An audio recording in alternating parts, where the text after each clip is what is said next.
أعوذ بالله من الشيطان الرجيم بسم الله الرحمن الرحيم In the name of Allah, the entirely merciful, the especially merciful.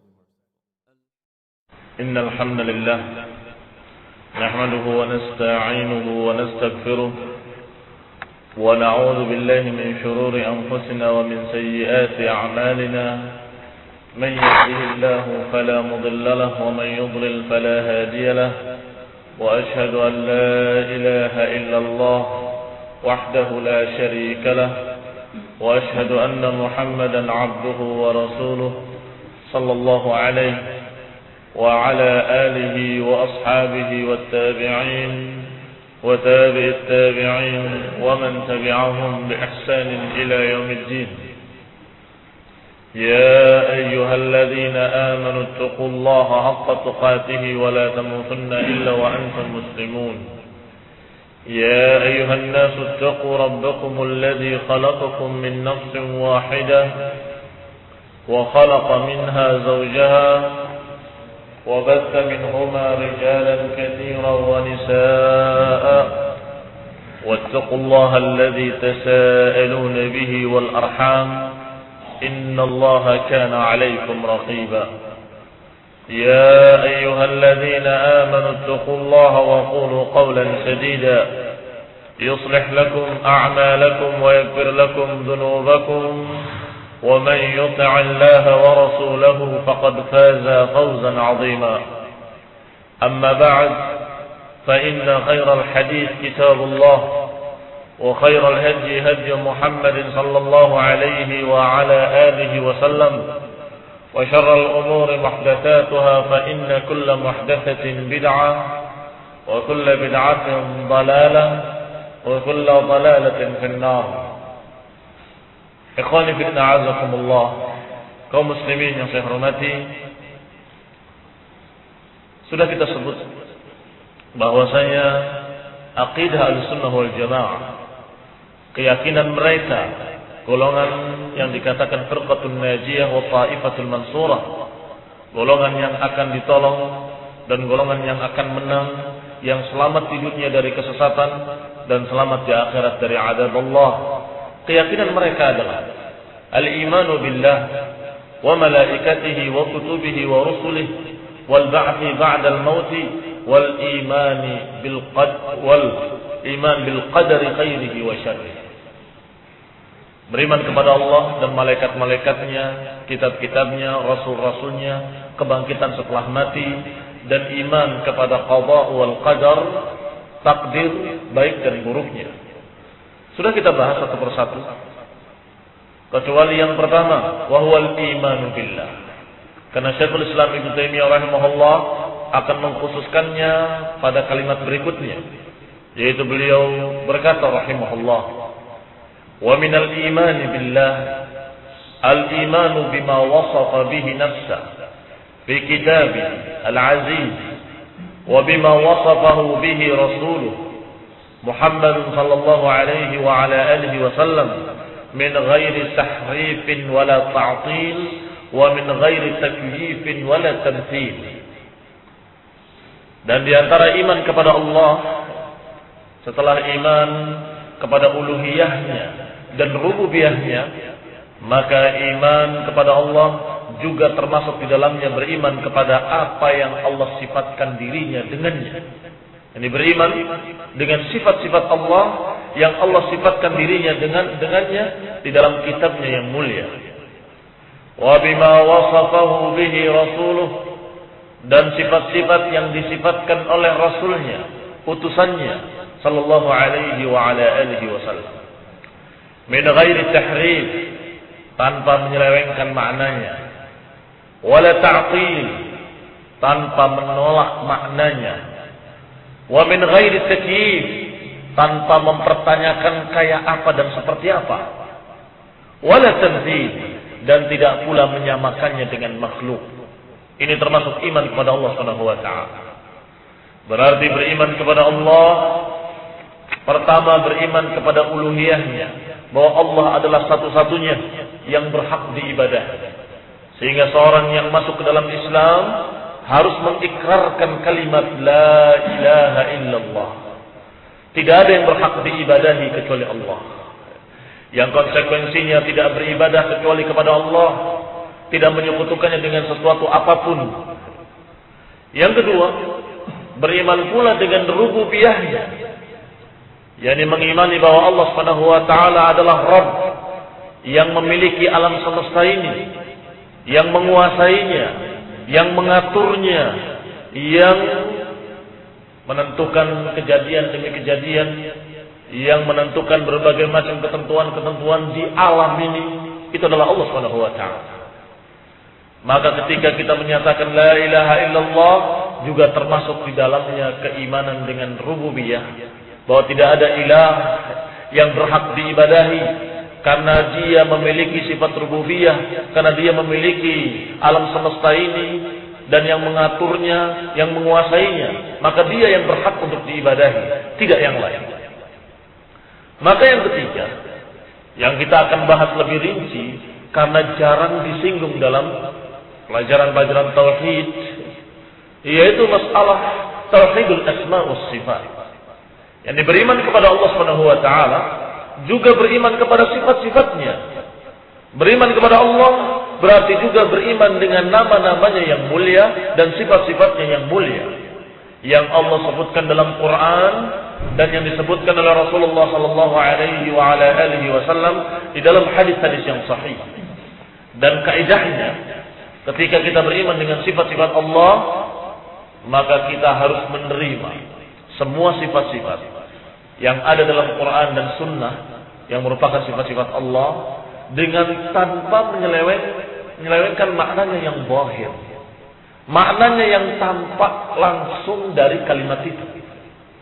Mengapa demikian? Karena urusan Allah adalah urusan gaib. Karena masalah zat Allah adalah masalah yang tidak mungkin diraba oleh panca indera.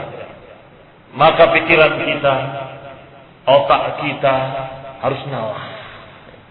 Harus menyatakan kita tidak mampu. Kita tidak bisa memikirkan tentang Allah hanya dengan akal kita sendiri. Allah adalah zat yang maha gaib. Dan Allah Subhanahu wa taala dikatakan gaib, artinya tidak bisa dilihat oleh mata, tidak bisa didengar oleh telinga, tidak bisa diraba oleh tangan, dan tidak bisa pula diraba oleh panca indera kita seluruhnya.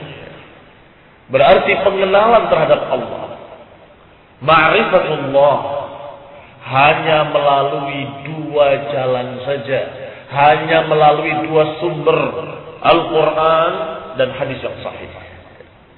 Maka kalau Al-Quran menyatakan Allah sebagai zat yang memiliki sifat-sifat tertentu, dikatakan innallaha ghafurur rahim, atau innallaha arhamar rahimin, atau sifat-sifat yang lain, Allah maha pengampun, Allah maha penyayang, Allah maha demikian. Maka kita tidak bisa menafsirkannya lebih dari apa yang termaksud di dalam kalimat itu. Oh, mungkin maksudnya begini, tahu dari mana? Otak kamu nggak pernah bisa berpikir tentang Allah. Mata kamu nggak pernah melihat zat Allah. Bagaimana mungkin kamu menafsirkan maknanya kepada makna lain? Tidak mungkin. Maka Syekhul Islam Ibnu Taimiyah mengatakan, kita beriman kepada Allah dengan beriman kepada sifat-sifatnya yang Allah sebutkan di dalam Quran dan sifat-sifat yang disebutkan oleh Rasulullah dalam hadis yang sahih. Min ghairi tahrifin, tanpa menyelewengkan maknanya kepada makna lain. Ibnu Qayyim rahimahullah punya kitab yang judulnya Sawa'iqul Mursalah 'ala al-Jahmiyah wal Mu'attilah. Terjemahan judulnya adalah petir yang menyambar terhadap Mu'tazilah, terhadap Jahmiyah dan Mu'attilah. Jahmiyah adalah satu golongan yang menolak sifat-sifat Allah. Mu'attilah adalah golongan yang tidak percaya dengan sifat-sifat Allah. Nah, kitab itu adalah membantah mereka dengan judul petir yang menyambar mereka. Ikhwan fillah azakumullah, di dalamnya Ibnu Qayyim rahimahullah menyatakan bahwa kalimat-kalimat di dalam Quran tidak ada makna qiyas. Maknanya semuanya makna hakiki, makna sebenarnya, makna yang lahir, yang tampak, yang zahir, yang terlihat langsung dari kalimat itu. Sebab kalau makna majazi kemudian harus ditafsirkan dengan pikiran kita, tidak bisa, nggak mampu pikiran kita.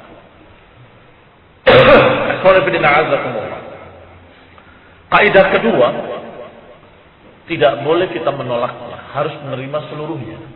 Jangan menerima sebagian, menolak sebagian. Kalau Allah Ghafurur Rahim, kita percaya.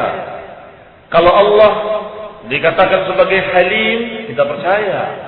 Kalau Allah Subhanahu wa taala dikatakan Al-Azizul Jabbarul Mutakabbir, kita percaya. Tapi kalau dikatakan Allah punya tangan, masa Allah punya tangan? Saya tidak bisa menerima. Ini berarti menolak, ta'til. Kenapa pilih-pilih? Kenapa yang ini dipercaya, yang ini tidak dipercaya? Alasannya, kalau tangan kan nanti sama dengan kita. Loh, kalau Allah Sami'un Alim, Allah Maha mendengar, Maha mengetahui. Apakah bukan sama juga? Allah mendengar, kita mendengar. Oh enggak, kalau Allah Subhanahu wa taala Maha pendengar, kalau pendengaran kita terbatas. Ya kenapa tidak kamu jawab seperti itu pula pada masalah tangan?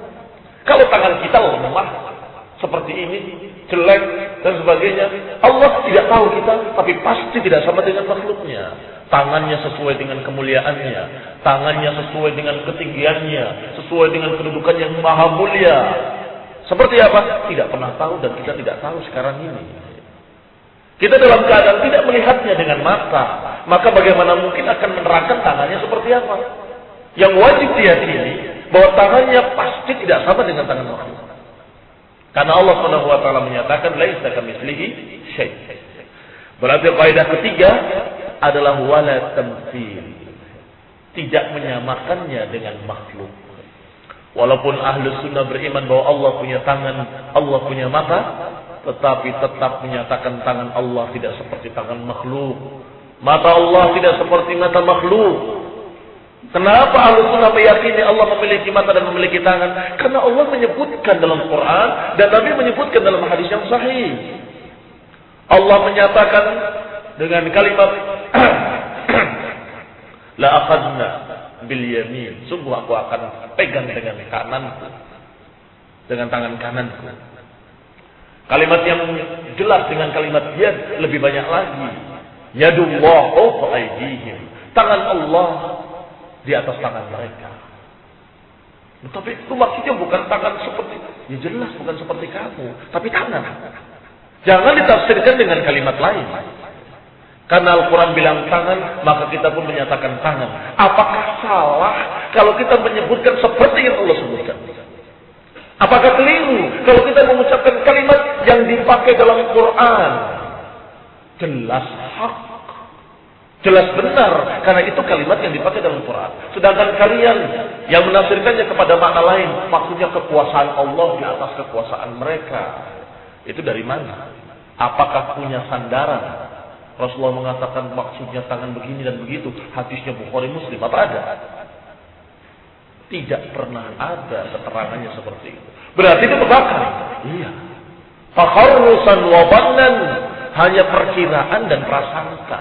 Mungkin maksudnya ini, mungkin maksudnya itu. Urusan agama nggak bisa pakai mungkin-mungkin. Kepastian. Al-Quran menyatakan dengan tegas seperti itu. Demikian pula ketika Allah menyatakan fa innaka bi a'yunina, sesungguhnya engkau di bawah pengawasan mata-mata kami, kata Allah. Mau ditafsirkan apa? Oh, mata itu maksudnya. Kenapa harus ditafsirkan? Kenapa harus diselewengkan maknanya kepada makna lain? Padahal kalimatnya telah jelas. Yang kata para ulama tafsiruha qira'atuha, tafsirnya adalah membacanya. Ikhwan fillah azakumullah. Kaidah yang keempat adalah bila takyif, tanpa takyif, tanpa mempertanyakan kayak apa atau seperti apa. Karena memang dalam beriman kepada Allah atau berbicara tentang zat Allah, Kita tidak mungkin bisa bertanya kepada siapapun kecuali kepada Quran dan Sunnah. Tidak bisa kita membayangkan sendiri kayak apa ya tangannya, seperti apa matanya. Tidak bisa. Kalau memaksakan diri, imma gila atau stres, atau dia sesat. Dan gila lebih baik daripada sesat. Kalau gila rufi'al qalam, pena diangkat dan dia tidak dicatat perbuatan-perbuatannya. Tetapi kalau dia sesat, maka dia finnar. Berarti dia termasuk orang-orang yang balin, orang-orang yang sesat. Syekh Muhammad Khalil Harras menerangkan ucapan Syekhul Islam Ibnu Taimiyah ini. Dia berkata, "Hada syuru'un fit tafsil ba'da al-ijma'." Ucapan Syekhul Islam ini adalah rincian setelah penyebutan global di awal. Imanu billah wa malaikatihi wa kutubihi secara global. Kemudian beliau memulainya untuk merincikan tentang iman kepada Allah. Sedangkan kalimat min wa minal iman itu litab'id. Apa maknanya tabi'id? Untuk menunjukkan sebagian. Sehingga kalau diterjemahkan bukan dari terjemahannya min di sini. Terjemahannya adalah di antaranya. Karena sebagian menunjukkan bahwa yang namanya iman billah bukan cuma ini. Iman kepada Allah bukan cuma iman kepada sifat-sifatnya saja, tapi juga iman dengan uluhiyah dan rububiyahnya. Maka di sini dikatakan wa minal imani billah, dan di antara beriman kepada Allah adalah beriman kepada sifat-sifatnya. Maka maknanya adalah bahwa ahlu sunnah wal jamaah ketika beriman kepada Allah, maka mereka beriman juga kepada sifat-sifatnya. Dan ini adalah a'zamul usuli wa asasiha. Dan iman kepada Allah ini adalah prinsip-prinsip yang paling utamanya. Dasar-dasar pokok agama ini, yaitu iman kepada Allah. Annahum yu'minuna bima wasafa bihi nafsah. Dan termasuk iman kepada Allah adalah beriman pula kepada sifat-sifatnya. Min ghairi tahrifin. يعني التحريف متعلق بالإيمان قبله يعني أنهم يؤمنون بالصفات الإلهية على هذا الوجه الخالي من كل هذه المعاني الباطلة إثباتا بلا تمثيل تنزيها بلا تعطيل. يعني beriman kepada Allah Subhanahu wa taala min ghairi tahrif, maknanya adalah beriman kepada sifat-sifatnya dengan cara dia tidak menolaknya dan dia tidak menyelewengkan maknanya. Diistilahkan oleh para ulama dengan kalimat tatsbitan bila tamtsil wa tanzihan bila ta'til. Apa tatsbitan bila tamtsil? Menetapkan sifat tanpa menyamakan dengan makhluk. Dan mensucikan Allah tanpa menolak sifat. Ini kalimat untuk menerangkan dan meluruskan orang-orang yang sesat, orang-orang yang salah paham. Karena sebagian mereka menetapkan sifat dengan cara menyamakan dengan makhluk. Kalau tidak menyamakan dengan makhluk, merasa belum menetapkan sifat. Allah itu punya tangan seperti kita. Baru itu menetapkan namanya. Padahal keliru. Kalau menetapkan sifat, jangan menyamakan dengan makhluk. Allah memiliki tangan dan tidak sama dengan makhluk. Maka para ulama membimbing masyarakat muslimin. Ingat, tetapkan sifat Allah, yakini sifat Allah tanpa menyamakannya dengan makhluk. Itsbatan bila tamthil. Wa tanzihan bila ta'til. Dan sebaliknya, mensucikan Allah dengan tidak menolak sifat. Ini pun meluruskan kesalahpahaman sebagian kaum muslimin yang mengira kalau mensucikan Allah itu dengan menolak sifat. Kita membela dan mensucikan Allah. Allah tidak mungkin sama dengan makhluk. Allah tidak mungkin sama dengan kita. Jadi Allah tidak mungkin punya mata, tidak mungkin punya tangan, tidak mungkin berbicara, tidak mungkin ditolak semua sifat-sifat Allah. Alasannya apa? Tanzih. Alasannya mensucikan Allah membersihkan Allah dari kejelekan-kejelekan.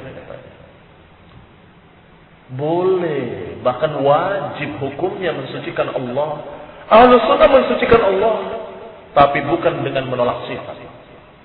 Mensucikan Allah dengan menolak sifat-sifat yang jelek. La ta'khudhuhu sinatun wa la naum. Itu tanzih. Tidak mungkin Allah ngantuk. Tidak mungkin Allah tidur. Allah tidak pernah dikenai rasa kantuk dan tidak pernah tidur. Maha suci Allah. Ini tanzih. Tanzih yang benar. Tapi kalau tanzih dengan menolak-nolak sifat yang disebutkan dalam Quran, sifat-sifat Allah yang mulia yang ada dalam hadis, maka ini berarti orang yang salah paham dan menyimpang dari jalan yang lurus. Maka kita katakan seperti ucapan para ulama, tetapkan sifat-sifat Allah, tapi jangan menyamakan dengan makhluk. Dan sucikan Allah dari sifat-sifat yang jelek, tapi jangan menolak sifat-sifat yang tersebut dalam Quran dan Sunnah. Wa tahrif fil asl ma'khudun min qawlihi. Kalimat tahrif ini diambil dari ucapan harrafa yuharrifu. Kalau ada seorang yang mengatakan harraftu syai', maknanya adalah merubah dari keadaan semula. Itu tahrif. Dia memindahkan lemari ke sini. Maka dia dikatakan harrafa syai'an. Memindahkan, merubah sesuatu. Idza dikatakan kalau engkau memindahkan sesuatu atau merubah sesuatu, dikatakan harrafta syai'an. Engkau telah mentahrif sesuatu. Berarti apa makna tahrif? Tahrif adalah merubah makna yang tampak dari satu kalimat kepada makna lain. Ini namanya tahrif. Dan tahrif adalah sifat dari sifat orang-orang Yahudi. Yang dia selalu atau mereka selalu senangnya merubah-rubah kalimat dari tempat-tempatnya. Jadi kalimat-kalimat yang disebutkan oleh Nabi mereka rubah. Qulu hiqqatun naghfir lakum khatayakum. Ucapkan hiqqah, maka kami akan ampuni dosa-dosa kalian, kata Allah. Yahudi mengatakannya hiqqah. Diplesetkan oleh dia, ditahrif. Bukan hiqqah tapi hiqqah. Hiqqah itu gandum. Jadi memperolok-olokkan dan menyelewengkan makna, menyelewengkan kalimat-kalimat. Ada lagi yang menyatakan ketika disuruh untuk mengucapkan ini, dia ucapkan lain. Ucapkan ra'ina. Sami'na wa ata'na. Kata mereka sami'na wa asayna. Terdengar seperti ata'na, padahal asayna. Asayna artinya kami menolak, kami bermaksiat.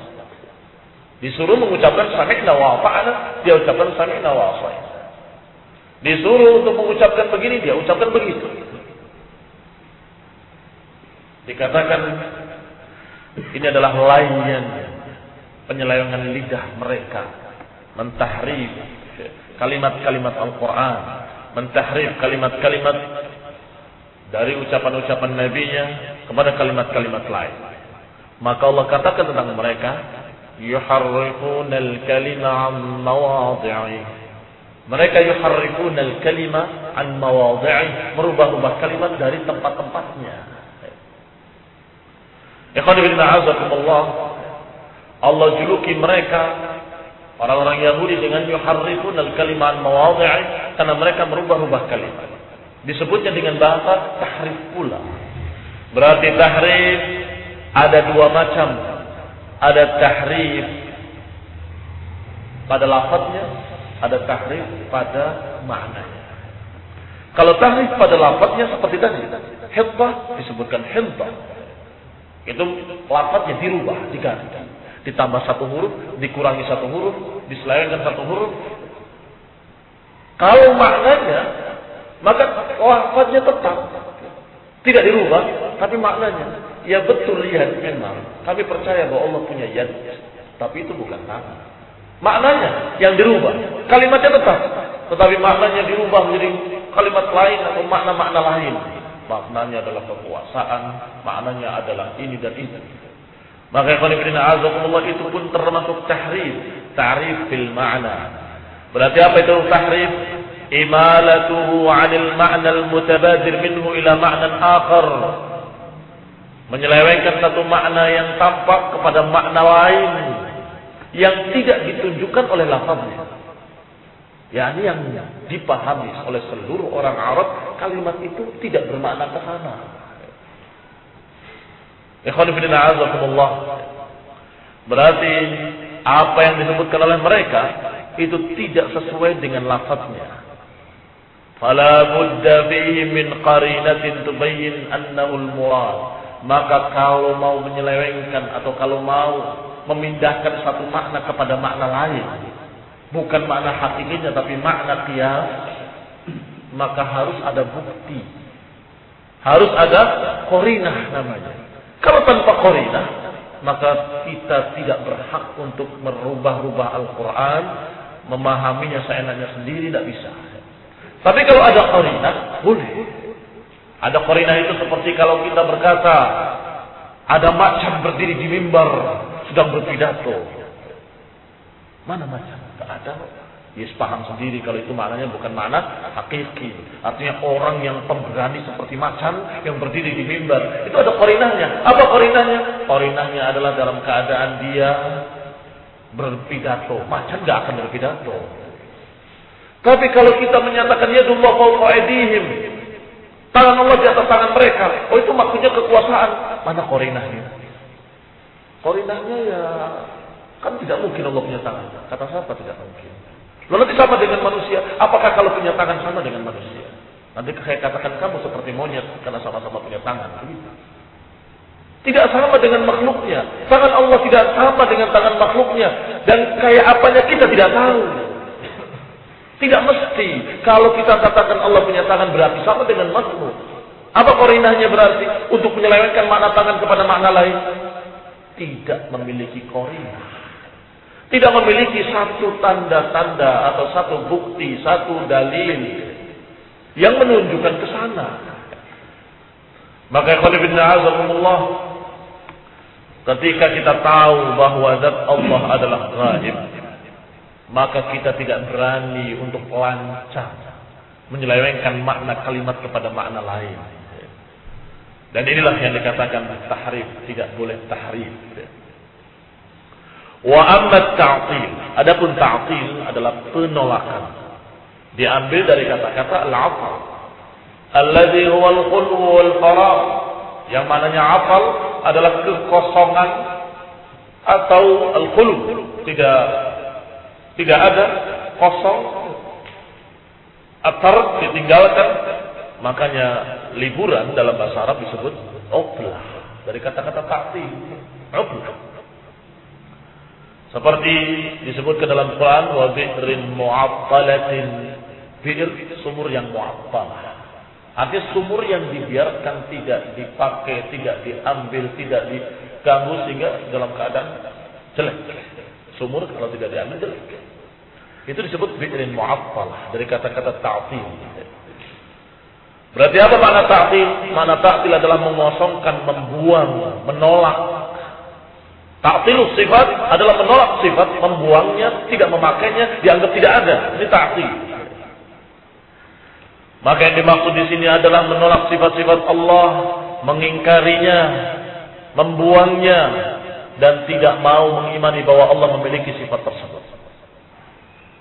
Wal farq baina at-tahrif wa at-ta'til. Apa bedanya berarti dengan tahrif? Ta'til dengan tahrif. Bahwa ta'til membuang makna tapi tidak menggantinya. Sedangkan tahrif membuang dengan mengganti yang lain. Yani apa yang ditunjukkan dari Quran dan Sunnah, dari sifat-sifat Allah, mereka tolak, mereka buang, dan mereka tidak menggantinya dengan yang lain. Wa amma tahrif, adapun tahrif, maka itu adalah menyelewengkan nas-nas sifat dengan makna-makna lain yang batil, makna-makna yang tidak ditunjukkan oleh kalimat itu. Wan nisbah bainahuma al-umum wal khususul mutlaq, dan hubungan antara keduanya adalah umum wal khusus mutlaq. Apa umum wal khusus mutlaq? Artinya ta'til a'ammu mutlaqan min at-tahrif. Artinya ta'til itu lebih umum, bahwa semua tahrif merupakan ta'til. Tapi ta'til belum tentu tahrif. Kenapa? Karena orang yang menyelewengkan makna kepada makna lain, berarti makna yang benar dikemanakan? Ditolak. Ta'til. Berarti muharrif, orang yang mentahrif, sekaligus berarti dia juga mentaktil, menolak sifat-sifat tadi diganti dengan sifat lain. Tetapi kalau orang yang mentaktil belum tentu mentahrif. Bisa jadi dia menolaknya langsung tanpa diganti dengan apapun. Tidak, Allah tidak punya sifat ini. Tidak mungkin Allah punya sifat itu. Menurut akal kita tidak mungkin Allah punya sifat tersebut. Padahal sifatnya tersebut dalam Quran dan Sunnah. Ini ta'til, belum tentu tahrif. Bima'na annahu kullama wajada tahrif wajada ta'til. Makna lainnya adalah bahwa setiap terjadi tahrif maka terjadi pula ta'til di dalamnya. Tapi sebaliknya tidak. Kalau terjadi ta'til belum tentu terjadi tahrif. Wa bidzalika yujadani ma'an fi man athbata al-ma'na al-batil. Oleh karena itu terjadi bersamaan terhadap orang yang dalam keadaan memaknakan dengan makna batil. Terjadi bersama tahrifnya dan ta'tilnya. yakni menolak makna yang hak kemudian ditahrif diganti dengan makna yang batil. Berarti dia melakukan kedua-duanya, ta'til dengan tahrif sekaligus. Kalau kita gambarkan diagramnya, maka tahrif itu adalah lingkaran di dalam lingkaran besar. Lingkaran besarnya adalah ta'til. Di dalam ta'til ada tahrif. Qala wa za'ama anna zahiraha ghaira murad walakinahu lam yu'ayyin laha ma'nan akhar wa huwa yusammunahu bit-tafwid. Ada pula yang menolak tetapi tidak mentahrifnya, melainkan hanya menyatakan pokoknya tidak tahu. Ini tidak ada dan tidak dianggap. Apa itu namanya? Lain lagi. Namanya disebut dengan tafwid. Tafwid itu adalah membuang dan menyatakan bahwa kita tidak tahu maknanya. Apa ini maknanya? Tidak tahu. Loh, Allah turunkan ayat ini kepada kalian dengan bahasa Arab adalah untuk dipahami. Qur'anan Arabiyyan la'allakum ta'qilun. Allah turunkan Quran bahasa Arab agar kalian paham. Tiba-tiba ada orang yang mengatakan makna yadullah fawqa aydihim tidak bisa dipaham dan tidak ada maknanya. Loh, ini nyata sudah pasrahkan saja sama Allah, tidak ada maknanya.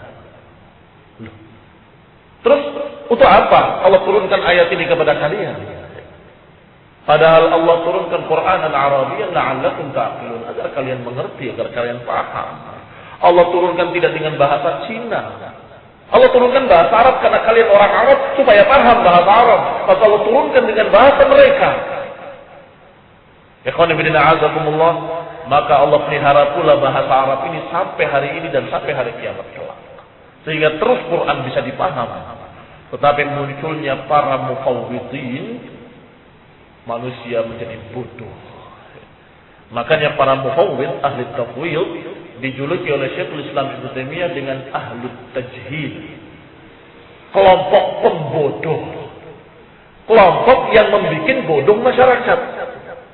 Ini maknanya kalimatnya tidak tahu. Bilang tidak ada maknanya. Yang ini juga sama. Ini maknanya tidak dipaham, serahkan pada Allah. Ini maknanya nufawwidhu ilallah. Kita serahkan kepada Allah, kita tidak menerjemahkan, kita tidak menafsirkan, kita tidak tahu maknanya. Dan terus untuk apa di Quran diturunkan dengan bahasa Arab? Itu ahlu tajhil namanya, membuat bodoh. Lihat kalimatnya secara bahasa Arab, iman. Baru yang ditafsir apanya? Rincian kaifnya. Kayak apa? Itu yang kita tidak tahu. Kalau makna zahirnya, makna yang tampak dari kalimatnya, jelas bahasa Arab itu bisa diterjemahkan dan bisa dipahami oleh para sahabat, oleh para tabi'in, oleh para tabi'in, oleh para ulama, oleh para mufassirin. Mereka semua mengerti bahasa Arab dan mereka menyatakan itu ada maknanya, bahwa tangan Allah di atas tangan mereka. Tetapi tangan Allah kita tidak tahu seperti apa dan pasti tidak sama dengan makhluknya. Selesai. Wa minal khata', dan termasuk kesalahan besar. Bi anna hadza huwa madhhabus salaf. Kesalahan besar yang menyatakan bahwa tafwid adalah madhabnya salaf. Madhab salaf itu tafwid, menyerahkan pada Allah makna-makna kalimat. Hadza khata'. Kata Syekh Muhammad Khalil Harrab, wa minal khata', termasuk kesalahan yang menganggap bahwa tafwid adalah madhab salafus salih. Sebagaimana dinisbatkan oleh beberapa orang di orang-orang terakhir sekarang ini, dari kalangan Asy'ariyah atau dari kalangan yang lainnya, yang menyatakan bahwa madhab salaf adalah tafwid. Madhab salaf bukan tafwid. Keliru, salah paham. Yang dipasrahkan kepada Allah, yang diserahkan kepada Allah, yang ditafwid kepada Allah adalah takyifnya, kayak apanya. Adapun maknanya mereka pahami dan mereka terima. Lihat perbedaannya. Kalau ahlu tafwid itu maknanya pun tidak mau dipahami. Maknanya terserah Allah. Maknanya kita pasrahkan pada Allah. Itu tafwid dan itu sesat. Adapun salaf, para salafus salih radhiyallahu alaihim ajma'in, menerima kalimat bahwa kalimat ini memang hak adanya, kami terima dan kami pahami, kami beriman kepada Allah Subhanahu wa taala. Dan kami beriman bahwa ini sifat Allah Subhanahu wa taala. Tapi kayak apanya, seperti apanya, kita serahkan pada Allah Subhanahu wa taala. Kita katakan Allahu a'lam, Allah yang lebih tahu. Jadi rinciannya dan takyifnya yang dipasrahkan kepada Allah itu madhab salaf, bukan makna-makna kalimatnya. Kalau makna-makna kalimatnya mereka orang Arab mengerti bahasa Arab. Wala kanu yaqra'una kalaman la yafhamuna ma'nahu. Tidaklah para sahabat ridwanullahi alaihim ajma'in membaca ucapan-ucapan yang tidak mereka pahami. Tidak mungkin. Mereka bukan membaca Quran dalam keadaan enggak ngerti maknanya. Mereka pahami maknanya. Fa innaka bi a'yunina yadullahu fawqa aydihim. Innallaha 'alal 'arsy istawa atau Ar-Rahman 'alal 'arsy istawa. Mereka pahami semua makna-makna kalimat itu. Engkau di bawah pengawasan mata-mata kami, tangan Allah di atas tangan mereka, dan Allah Maha tinggi di atas arasnya. Kalimat-kalimat yang sangat jelas dalam bahasa Arab yang dipahami oleh mereka. Tetapi mereka mentafidkan kayak apanya. Kayak apa? Allah di atas singgasananya, di atas arasnya. Ya tidak tahu. Allahu a'lam. Kita tidak pernah diterangkan oleh Allah tentang rinciannya kayak apa. Kita hanya beriman bahwa Allah Maha tinggi di atas arasnya. Allah mengawasi dengan matanya.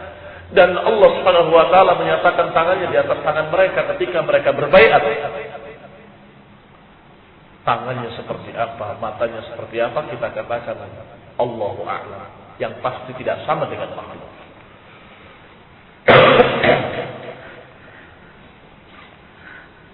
Sebagaimana yang terjadi pada Imam Malik rahimahullah ketika sedang menyampaikan kajian masalah aqidah asma wa sifat, ada orang yang bertanya, bagaimana istiwanya Allah di atas arasnya? Bagaimana istiwanya Allah di atas arasnya? Maka beliau menjawab, al-istiwa'u ma'lum. Kalimat istiwa sudah diketahui. Karena itu bahasa Arab. Sudah dipahami. Apa istiwa? Kalau kita orang Indonesia barangkali tidak perlu diterjemahkan. Istawa adalah di atas sesuatu. Di atas sesuatu. Maha tinggi di atas sesuatu. Makanya orang-orang Arab, orang-orang Badui, kalau melihat seseorang sudah ada di atas kudanya, kemudian ditanya, aina fulan? Maka dia menjawab, qad istawa ala rahilatihi. Dia telah istiwa di atas rahilahnya. Ini makna kalimat istawa. Tetapi tentunya Allah di atas arasnya tidak seperti orang itu di atas kudanya. Dan juga maknanya tidak mesti maknanya menunggangi, bukan. Sebab di atas sesuatu tidak mesti begitu. Orang duduk di atas sesuatu juga dikatakan dia telah istawa di atas sesuatu. Orang berdiri juga begitu. Sehingga jangan dirincikan. Bagaimana Allah di atas arsy tidak tahu. Ikhwani fillah a'azakumullah. Berarti apa yang kita imani dan apa yang kita pahami dari kalimat Ar-Rahmanu 'alal 'arsy istawa. Yang kita imani bahwa Allah memiliki sifat ulu, memiliki sifat maha tinggi. Dan itu disebut dalam ayat puluhan ayat, ratusan ayat yang menyatakan bahwa Allah maha tinggi. Maka kita yakin Allah Subhanahu wa taala maha tinggi di atas arsy-Nya, bukan di sini, bukan bersama kita di sini, enggak. Tidak menyatu dengan makhluknya. Allah maha tinggi di atas arsy-Nya. Itu yang dipahami dari Ar-Rahman 'alal 'arsy istawa. Adapun kayak apanya, apakah duduk, apakah berdiri, apakah bersila, siapa yang menerjemahkan bersila salah. Salah terjemahannya. Karena kalimat istiwa adalah maha tinggi di atas arsy-Nya. Bagaimana keadaannya tidak tahu. Bagaimana bentuknya, bagaimana caranya, wallahu taala a'lam. Allah yang lebih tahu. Allah tidak menerangkan rinciannya kepada kita. Allah hanya menerangkan globalnya bahwa Allah maha tinggi di atas arsy-Nya. Selesai. Maka dijawab oleh Imam Malik, al-istiwa'u ma'lum. Kalimat istiwa sudah dipahami. Wal kaifu majhul, sedangkan kayak apanya tidak bisa diketahui. Karena tidak diterangkan oleh Allah dan karena Allah ghaib. Wal imanu bihi wajib, dan iman kepadanya adalah wajib. Jadi iman bahwa Allah maha tinggi di atas arsy-Nya itu wajib kita imani. Was-su'alu anhu bid'ah, dan pertanyaan tentang kayak apanya itu pertanyaan bid'ah. Kok ada pertanyaan yang bid'ah? Padahal bukankah bertanya itu bebas? Tidak salah orang bertanya. Ada yang salah. Kalau bertanya sesuatu yang tidak mungkin dijawab, maka itu adalah pertanyaan yang salah. Ustaz, hari kiamat kapan? Goblok kamu. Siapa yang tahu tentang hari kiamat? Terus kayak apa Allah di atas arsy-Nya? Siapa yang tahu? Zatnya Allah kita nggak tahu. Apalagi bagaimana di atas arsy-Nya. Tangannya kayak apa? Apalagi tangannya. Zat Allah kita tidak pernah lihat. Maka yang kita tahu hanya sifat-sifat yang tersebut dalam Quran dan Sunnah. Selebihnya kita tidak tahu. Maka dikatakan su'alu anhu bid'ah. Pertanyaan kayak apa? Seperti apa? Ini adalah pertanyaan bid'ah yang tidak pernah ditanyakan oleh para sahabat, tidak oleh tabi'in, tidak oleh tabi'in. Tidak bertanyanya mereka bukan karena lupa. Tidak bertanyanya mereka bukan karena mereka bodoh. Tidak bertanyanya mereka justru karena mereka cerdas. Urusan ini adalah urusan gaib. Maka apa yang disampaikan kepada kita tidak kita terima. Apa yang disampaikan kepada kita imani. Dan apa yang tidak disampaikan kita katakan kita tidak tahu. Saya tidak tahu dan itu adalah gaib. Demikian ya qul inna a'udzubillahi apa yang bisa kita sampaikan sekarang ini pada kajian ini. Semoga Allah Subhanahu wa taala memberikan manfaat dan memberikan semangat kita untuk mengkaji ilmu tauhid lebih tinggi lagi. Amin wa sallallahu ala Muhammadin wa ala alihi wa ashabihi wa sallama tasliman katsira. Subhanakallahumma wa bihamdika la ilaha illa anta astaghfiruka wa atubu